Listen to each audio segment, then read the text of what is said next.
So I'm going to voltage drop test this negative battery cable, because I did have a battery cable one time with a bad crimp, this factory crimp here. So I'm going to voltage drop test this cable. I've got a screw threaded into the top lead post, and I've got the pair of vice grips clamped to this cylinder head bolt here. And I've got an assistant inside who's going to put it in clear flood mode and crank it over, and we'll watch the voltage drop on that cable. Go ahead.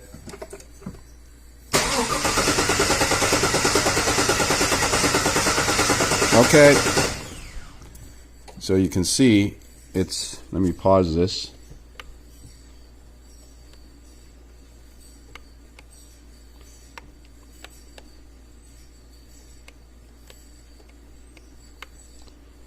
Where cursor number 2 is here, it's like 0.5 volts.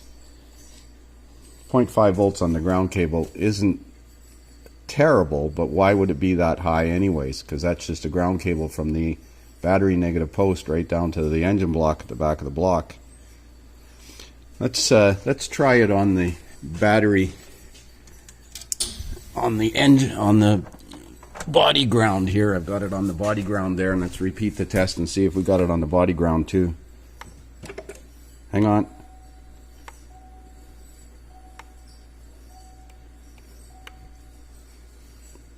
Okay, go ahead. That's definitely a problem. 0.6 volts on the ground.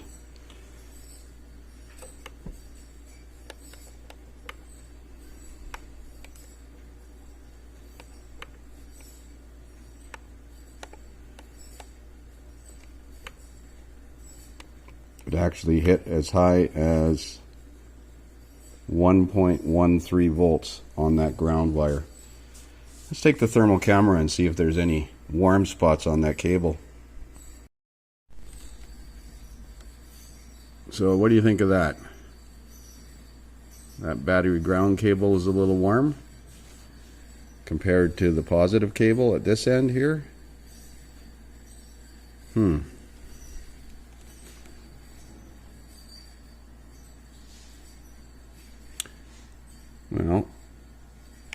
I'll have to try replacing the terminals at this end.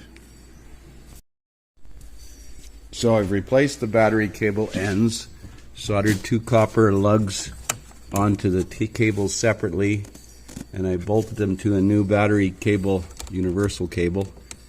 And I'm going to repeat the same test first on the body ground back there. Have my assistant crank it over. Go ahead.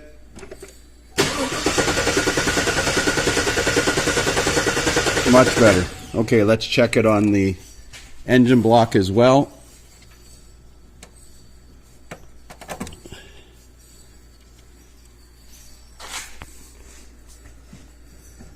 So now it's on the engine block. Go ahead. Much better.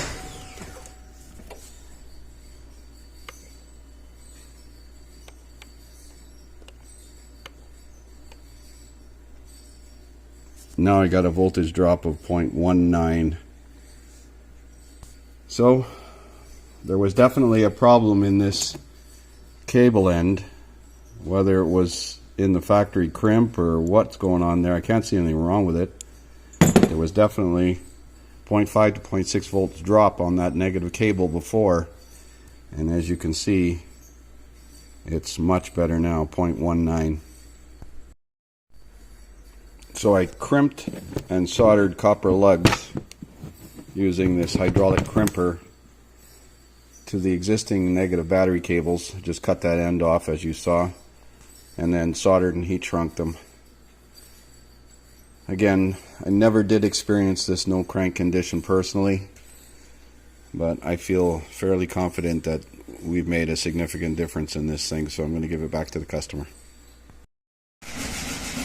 So I've cleared all codes from the computers and I've done a network scan, and I still end up with this U0422 implausible data received from the BCM.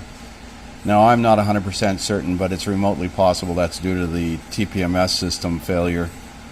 I believe the BCM is responsible for TPMS on this vehicle. But since it's not turning on any warning lights and no help in diagnosing it is possible, so I'm going to leave it for now. Hopefully the battery cable repair is going to be the fix.